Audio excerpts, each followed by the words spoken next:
我国人民决心在本世纪内把我国建设成为社会主义现代化强国。我们首先要靠自己的努力，同时我们要学习外国的一切先进经验。改革开放胆子要大一些，没有点冒的精神，没有一股气一股劲儿，就干不出新的事业。不冒风险，办什么事情都有100%的把握，谁敢说这样的话？基本实现全面国产化吧。只要能为东海引进先进的技术，不拘形势，大胆尝试。我们想会得到更多的政策支持，走上健康发展的快车。货品的多样性嘛，一定要考虑的周到，别让市民感觉只有想不到，没有买不到。在合作形式上，还可以更加灵活。Here's everything you need to know about Donghai chemical industry in China.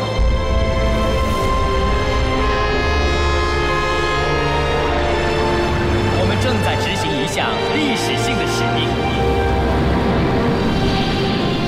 把社会主义现代化建设放在一切工作的首位。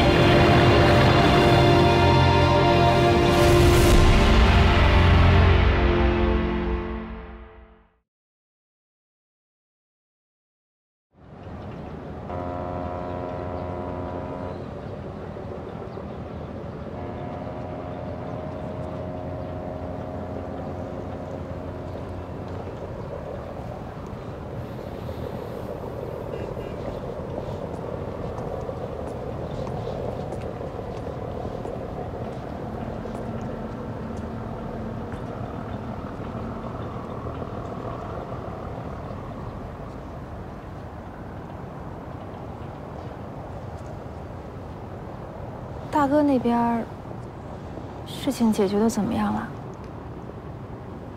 严重的罪名已经洗清了，剩下的就等上面处理。哦。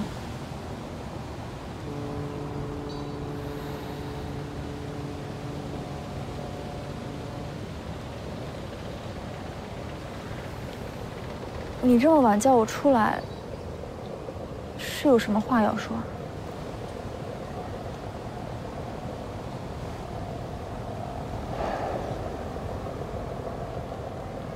侃爷，我们说过以后不再吵架。今晚我会尽量心平气和，我希望你也能保持几分理智。我又做错什么了？冯工辞职了，原因你应该比我更清楚吧？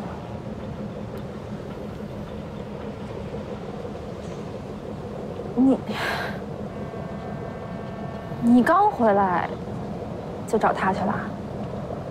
对，我去找他了。如果他走了，整个码头的工作都将停止。结果呢？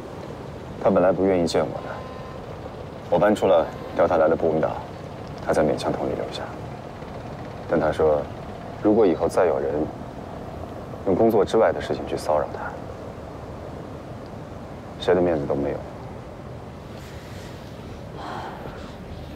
所以你大半夜把我叫出来，是为了警告我？这个小冯是你什么人？你这么护着他？哎呀，你做了这样的事情，你一点都不觉得愧疚吗？你不是才答应过我以后不再胡闹？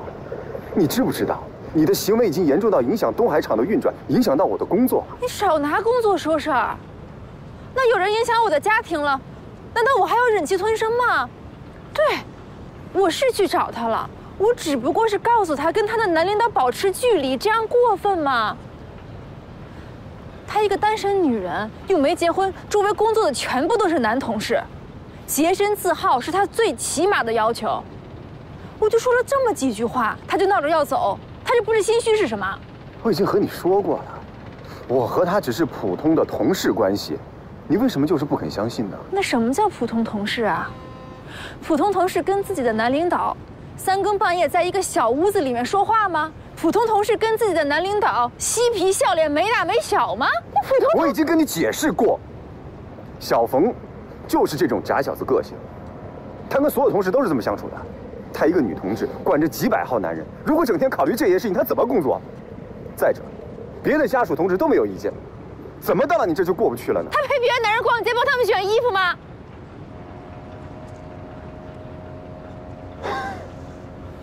你怎么不说话了？你刚才话不是挺多的吗？小峰都认了，我的那件大衣就是他跟你一块去挑的，你还跟我说你们各逛各的。你去找他就是为了核实这件事情啊？早知道你嘴里现在已经没有实话了，我没想到这么点小事你也会瞒着我。好，还有什么怀疑，一起问出来吧。你干了什么事你自己心里最清楚了，你说吧。你除了跟他逛街，你们两个还干什么了？你们两个什么时候搞在一起的？够了。是，大衣是小峰挑的，不过是回国之前同事们一起逛街，小峰帮忙做了个参谋而已。本来是件没什么大不了的事情，我之所以不告诉你，就是因为你整天这样疑神疑鬼的。你怎么说来说去又是我的错呢？非得我把你们两个捉奸在床，你才承认吗？陈开言，难道我在你心里就是这么的不堪吗？好，你那么喜欢打听，那你去问方平啊，问问他在国外的时候我都干了些什么，那些事情是不是你以为的那样？方平，你还跟我提方平？你去市里给我买个指甲油，方平都告诉我你是去市里开会了，我还问方平？你的这些手下为了巴结你，什么谎跟我编不出来啊？宋允辉，你现在可以不把我当回事儿了，但是我陈开言也不是这么好欺负的。我已经够忍让你的了吧？我们家出了那么大的事儿，事后你连个话你都没说，你就给了那么点钱把我们全家人打发了，我说什么了吗？这次我劝了你1个月，你别带他去，别带他去，你干什么了？你理解我了吗？你把我的感受当回事儿了吗？你还把我这个当妻子的放在眼里吗？那咱们离婚好了。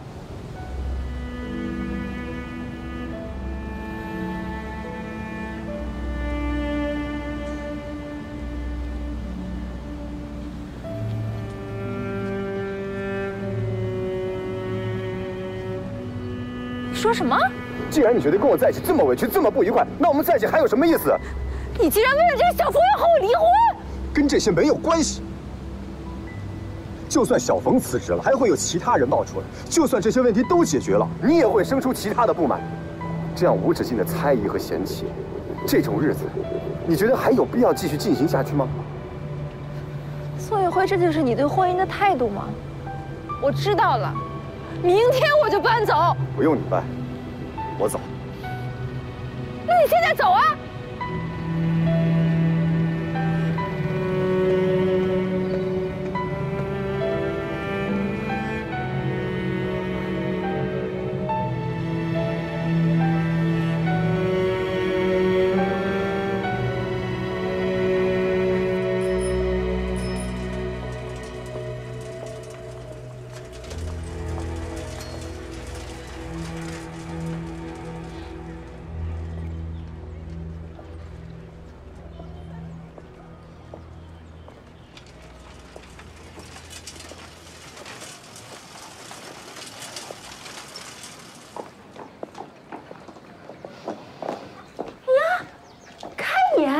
嫂子，哎，你怎么回来了呀？哎，快给我，给我！哎呀，你应该给家里打个电话呀，我跟你哥好去接你。哎，没事儿，就一个人回来了。哎，爸妈，哎呀，赶紧的，出来看看谁回来了。奶奶，爸爸，给我，哎，不用，哎，嫂子，哎呀，谢谢啊。小辉呢？我自己回来的。哎呀，你怎么穿这么少啊？这手还冰凉的。老婆子，给他冲点感冒灵。好，是有点冷。奶奶呀，哎，怎么这会儿回来了？春节不放假？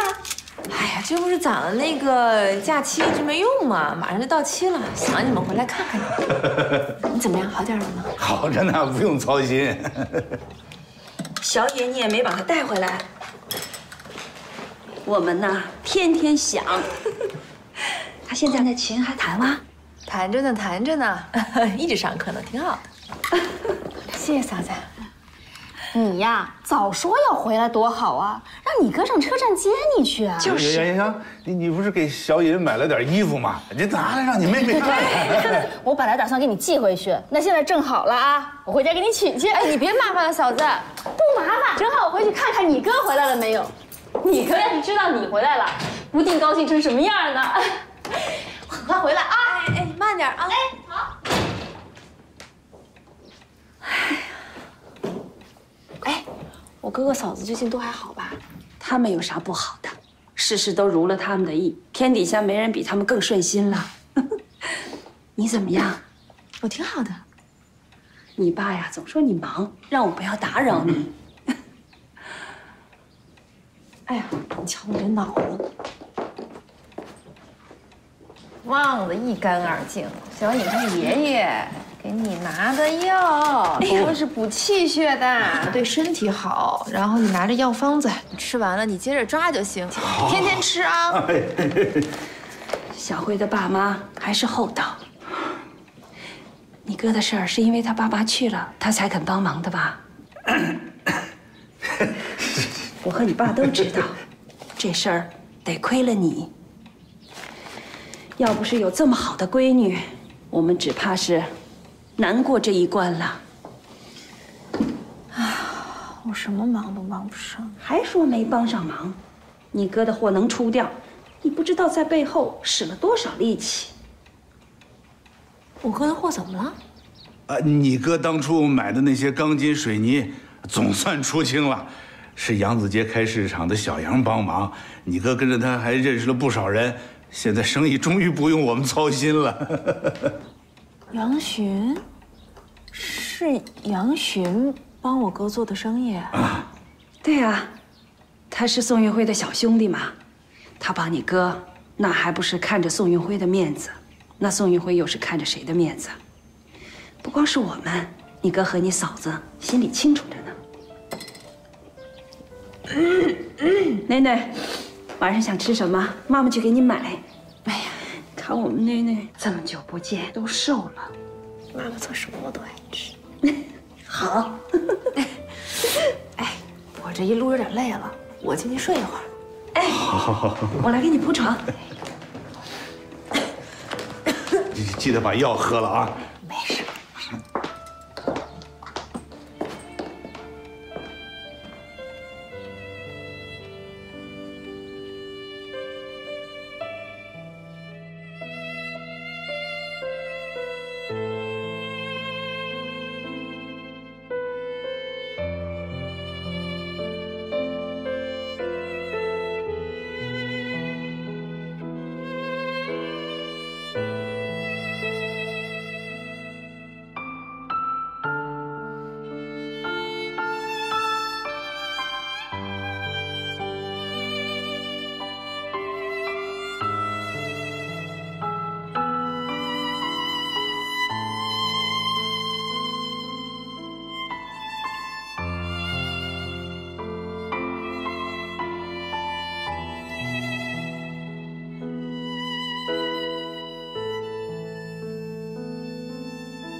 把你，哎呦，快坐。怎么样？厂里的翻译用的不合意啊？啊？哎呀，以后啊，咱们要用日本社了，跟他们打交道机会还多着呢。有句话意味深呐，叫“语言塑造民族性格”，刚学的。要不说这么多年，我就佩服您呢。同样是学外语，这人和人的境界还就是不一样。技术上啊，帮不上什么忙，只有在这些事情上下功夫了。坐呀。找我有事啊？没事，刚去跟宋厂秘书核对了一下机票信息，顺道到您这儿来坐坐，看看老领导有什么需求。我正要找你呢，老高，咱们半岛冬天实在是太难挨了。办公楼和厂区宿舍都是当初抢攻击建造的，外墙连个保温层都没有。你再看看咱们那个冷却塔，那么多的热能就白白的消耗掉了。我觉得还是按照咱们中原厂的老规矩，搞个热传导，给厂区啊弄点暖气设备。行，那我记下了，回去啊我做个成本预估，下次会上我提。好。那我走了。哎，老高，刚才你说小宋要出差啊？啊，后天去北京。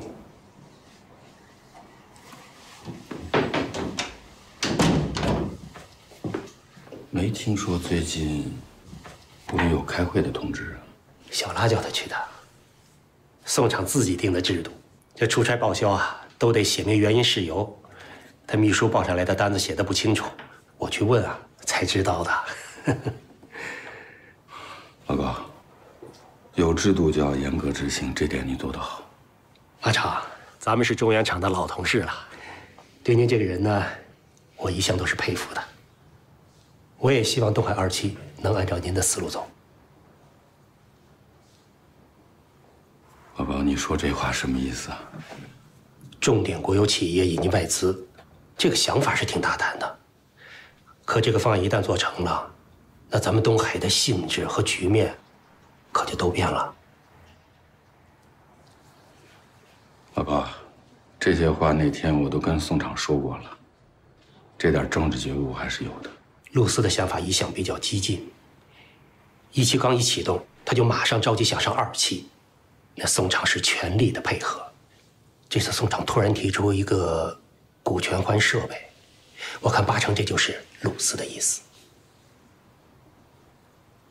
老高，你能为咱们东海着想，这是好的，但是我觉得你目前这种担心是多余的。部领导有大局观，一定会为我们东海的前途考虑的。明白。那我先走了。好。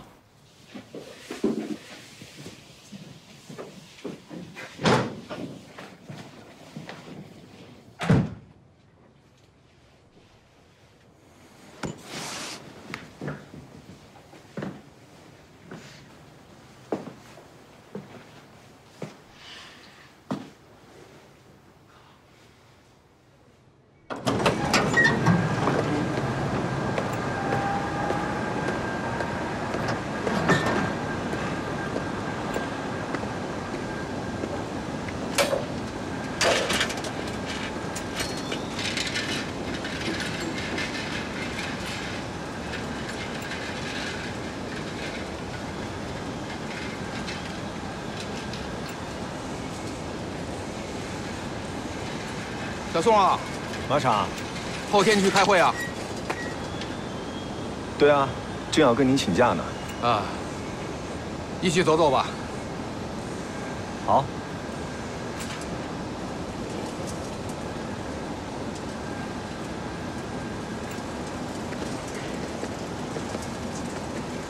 马厂，谢谢你。我那份股权换设备的方案，谢谢你替我报到部里。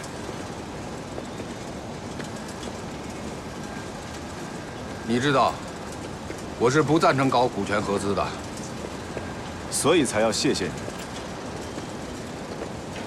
小宋啊，这是老韩连开了几天夜车搞出来的设备采购方案，你看一下。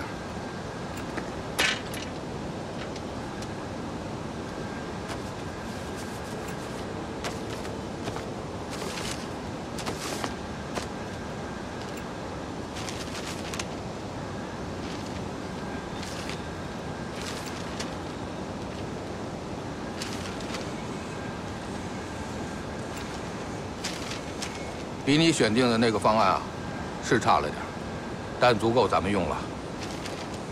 设计产能比规划的还要略高一点，关键是在预算之内。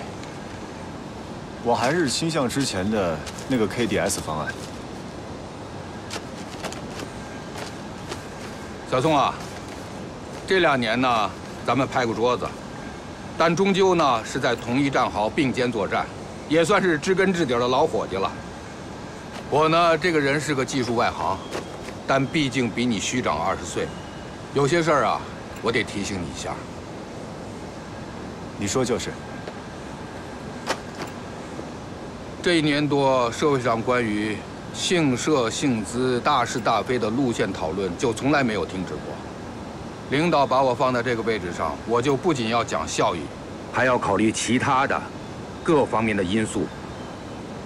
东海厂是咱们部里的重点企业，绝不能在路线上搞冒进啊！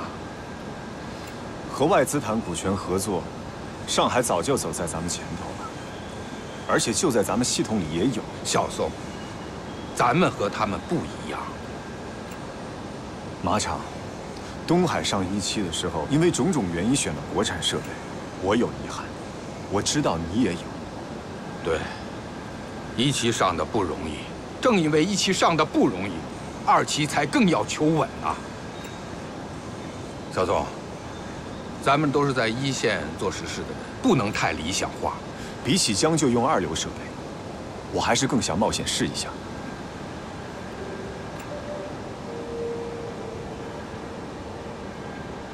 后天去北京，是和陆司开会吧？华公司通知的，具体内容没跟我讲。陆司是咱们东海的老领导，没有他的支持，就没有东海的今天。但是小宋啊，即便是陆司支持你的方案，我也会保留我的意见的。谢谢你如此坦诚，我也没打算说服你。老韩这个方案啊，明天我会以东海厂班子的名义报上去的。我不反对，2套方案2个路子，咱们都交上去，让领导决定。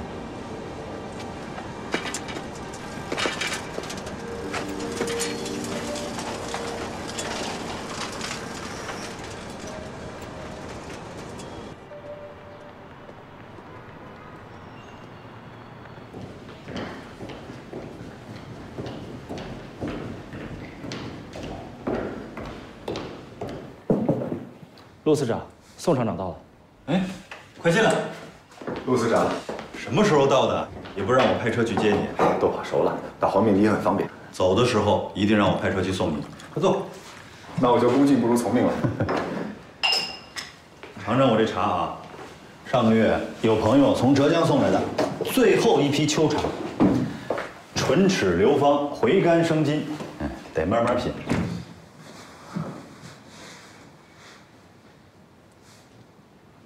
我呀不懂茶，但是好喝还是喝得出来，确实香。哎，拿着，我也不多，人家就给了2罐，见面分一半。谢谢陆司。没人的时候，就叫我小拉。哦，这个外号啊，还是我插队的时候知青给起的。那个时候我老是在出工之前背英语，总拉集体的后腿。后来我跟他们说我背的是恩格斯语录，他们全都傻眼了。要不怎么说知识就是力量？对了，上个年度你们的生产任务完成得非常好，我定的是增产10%，你直接完成了20%。从产能上来说，东海已经是国内1流水平了。部里要表彰你，这才把你请到北京来。这是东海全体职工的功劳。也没外人，说点实在的。我说的绝对是实事求是的话。东海1线的干部员工几乎整年都在加班，就连研发部的技术员都打散了冲上前线。这1年，东海是按打仗的标准在工作的。那你们辛苦了。这样，回头我给你们多争取点自主销售的配额，你给1线的同志们也发发福利。那我替大伙谢谢领导了。哦，对，还有，你们2期采购设备，我又给你们多争取了100万的外汇额度，这样一共就是1600万，够你们买设备的。为了东海和你，我可算是2肋插刀了。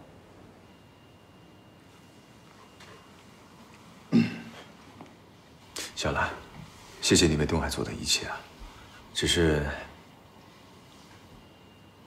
我们选定的这批设备，价格在2300万左右。宋运辉同志，你不要野心太大，万里长征得一步一步走，你不要总想一口吃个胖子嘛。小兰，你是内行领导，懂技术，更懂得行业布局。你的战略高度，我一向敬佩。我以为你会支持我这个股权换设备的思路。看在朋友的份上啊，你的这些高帽子我就受着。可是我有一个疑问，怎么就不能按照一个常规方案，主机从日本进口，国产化辅助设备？这怎么就不行呢？这不比你们1期的设备先进多了？东海上1期时正赶上禁运，设备被迫全面国产化。产品质量和后续升级潜力都远没达到设计目标。我们这次去日本选定的技术设备，不仅要承担建设2期的作用，还要兼具补救1期短板的功能。但这批设备压到最低价，也要在2000万以上。你既然说我战略眼光高，我就当仁不让地提醒你一句：有时候适当的选择折中方案，更有利于大局。小拉，以你的眼界，你应该很清楚，我们这次能够去日本采购设备，说明国内外的形势都在发生变化。中国正准备重新打开大门，我们今天可以采购日本设备，明天势必会有更多的海外企业带着他们精良先进的产品涌进中国。你我都清楚，这种趋势谁也无法阻挡。到时候，东海将面临严峻到无法想象的残酷竞争。我一定要选购最先进的昂贵设备，这是在未雨绸缪啊！站在你的立场上，你的考虑不可谓不深入，但是从我的角度看，你的步子迈得太大了。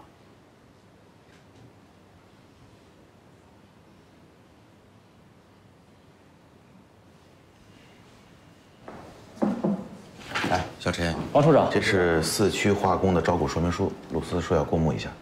处长打个电话叫我去拿就好了，还亲自送过来。这不是刚好有工作找鲁斯汇报吗？司长在吗？司长还有个重要会议没开完，要不等散会了我去请您。行吧，那就麻烦小陈帮我转交一下。好，谢谢啊。处长再见。再见。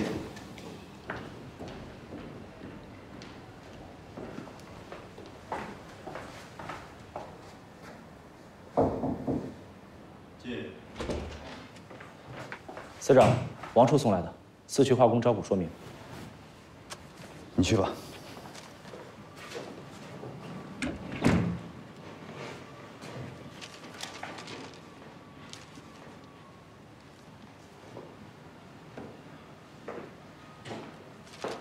陆斯，东海1期投产的时候，你要求提高产量。虽然很多人不理解这个决定，但我还是执行了，因为你说要把东海建成全国一流的企业，只有把规模提上来，才有能力积累科研经费和管理经验。别人理不理解不重要，你怎么看？我认为你跟我一样，都迫切的想把东海做大做强。这就对了。其实我知道，背后一直有人在议论，说我老子明年要退了，我着急抓政绩，才大力支持东海，并且拉拢你宋运辉当心腹。哼，笑话！我之所以投身化工领域，很重要的原因就是不想靠着家里的人脉关系，想靠着自己的努力实现理想。出身和家庭没法选，可我要走的路是自己选的。当然了，成年人谈理想，多少有点矫情。可我这个插队式的落后分子，还真就有那么一点理想主义色彩。你我出身经历都不一样，但是我们可以成为好朋友。或许就是因为我们有共同的理想，都要不惜代价的想让中国化工赶上来。可是理想从来都奢侈，要想坚持理想，你就得舍得为之付出代价。这个代价，是不是你刚才所说的折中方案？要放弃我们那个股权换设备的计划？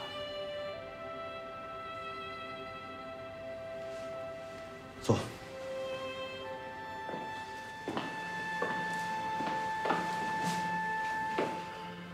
最近这段时间，从部里到地方，都有打开国门、引进外资的声音，不算主流，但不能忽视。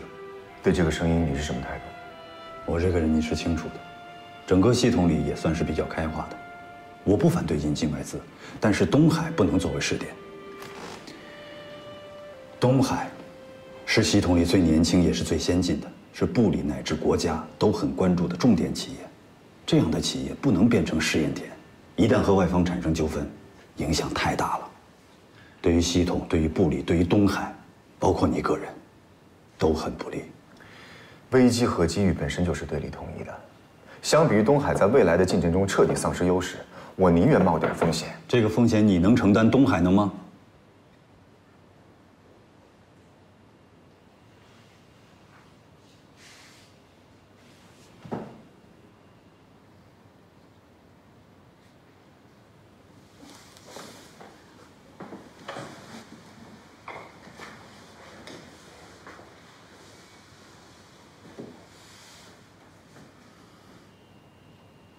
听我一句劝，趁着日本设备商热乎劲还在，赶紧把设备采购方案定下来，就按常规操作，采购核心设备，国产化辅助设备，这样对谁都好。你这句话是作为陆司长对下属企业的副厂长下行政命令，还是小拉在劝他的朋友宋运辉？两重身份都有。那我只能回答，我会立足东海的实际情况，按照可持续发展的方式进行工作。那我也明确表个态，按照东海的实际情况，采购设备是最好的选择。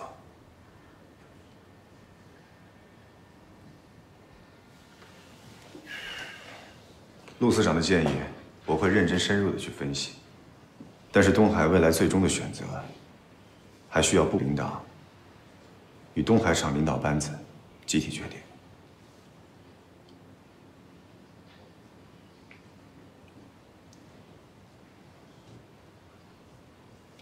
跟我来。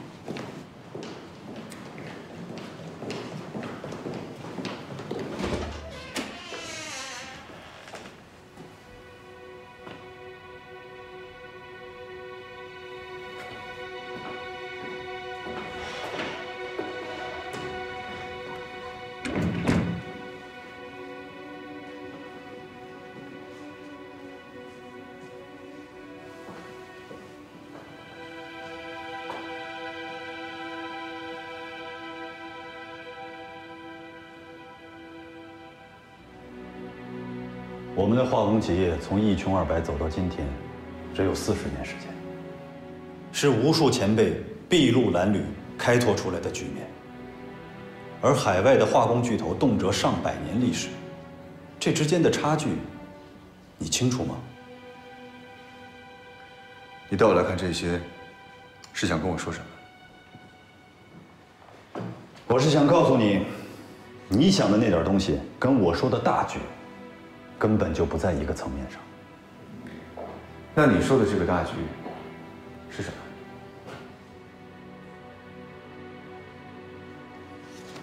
你也知道，开放是大势所趋，也许用不了2、3年，我们就会和这些海外的化工巨头进行竞争，而这种竞争根本就没有公平可言。行业标准、知识产权、包括国际市场上的底层逻辑和法规都掌握在人家手里。人家玩这套东西都玩了100多年了，我们就现在这个样子走出去，在人家制定的法规里去和人家竞争，到时候连死都不知道怎么死的。对世界的认知，咱们没有分歧，可是如何应对，分歧就大了。你想引进外资，用人家的资本和技术设备生产出所谓的先进产品，去和人家的母公司、母国进行竞争。如果这条路能走得通的话，第三世界就不会成为第三世界了。技术设备的标准都掌握在人家手里，是，人家可以给你一流的机器，你用上了，离不开了，人家随便在什么地方卡住你的脖子，你就得跪下求人。采购设备也避免不了你说的这种情况。如果人家真想做个售后环节，照样可以做。你也说了，时代发展的主流永远是合作共赢。好，那你告诉我，2期合作成功之后体量是多少？跟 BP、道达尔、美孚、洛达这些大公司比，又是人家的多少分之一？如果按照这么说的话，国内没有能和他们抗衡的企业。是，目前来说，的确没有。化工企业只有掌握上游能源材料、中游化工生产、下游销售网点这些全产业链型模式，才有可能在国际市场上生存下来。这些国际大公司每一家都是这样发展起来的。我说的大局，就是要把东海、滨城、长江这些企业都合并到一起，变成一个能和这些海外巨头抗衡的巨无霸。可这些企业并不都是部里直属，有的隶属地方化工集团，有的属于其他部委。这个合并要跨的条块太多了。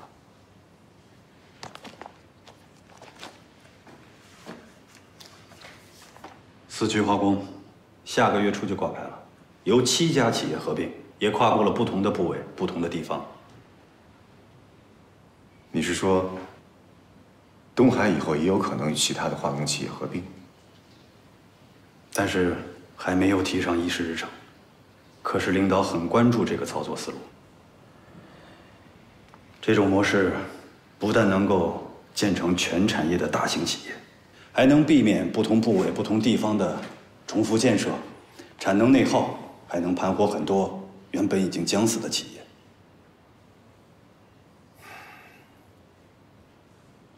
确实，于国于民，这都是件好事。可你为什么不早点告诉我？4区化工合并的都是中小企业，而东海不同，重点企业影响的太多了。计划要和东海合并的也都是各地方各部委的利税大户，而且办手续、走流程可能就需要2到3年的时间。在领导们没有下最后的决定之前，我不能告诉任何人，否则就会很被动。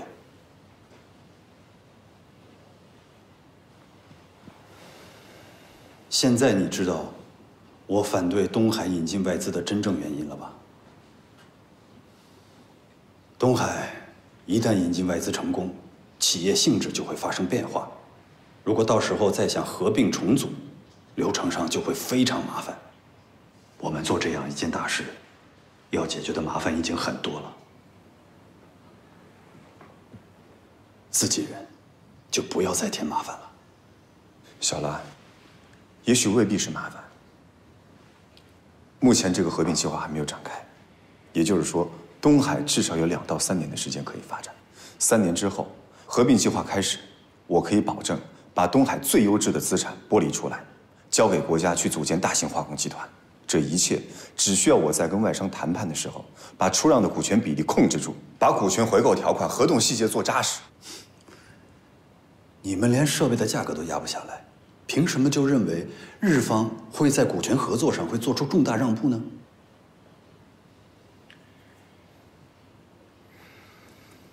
你的初衷很好，可是再好的设想，都得能落地。要想在国际市场上跟这些海外巨头博弈，你自己就要变成巨头。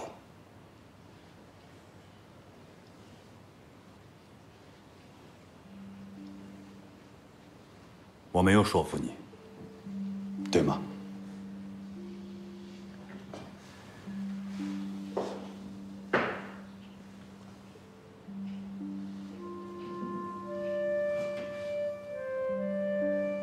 其实我原本可以用行政命令来否定你的提议，我完全没有这么做，就是因为欣赏你身上锐意进取的精神，不想伤害你的这股冲劲儿。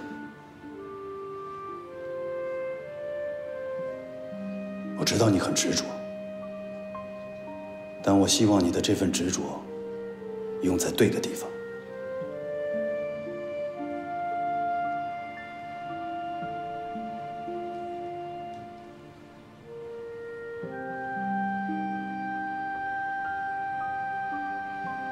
做好了吗？做好了。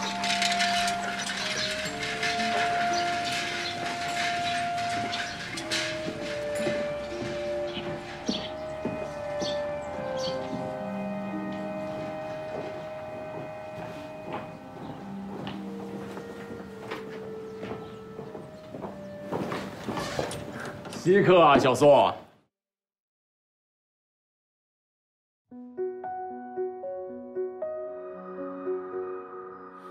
和你走过理想的大河，从容的飞腾着。你看那盛放的花儿，来自期盼的种子。你看那丰硕果实，来自耕耘的浪漫。宽广的大河，来自八方汇聚的消息，奔腾向前的大江，来自高山的哺育。和光同行，跌跌撞撞的摸索。和光同舞，奋不顾身的坎坷。和光同志，不为生命而来，不为低谷而去。你看那盛放的花儿，来自期盼的种子。你看那丰硕果实，来自耕耘的浪漫。宽广的大河，来自八方汇聚的消息，奔腾向前的大江，来自高山的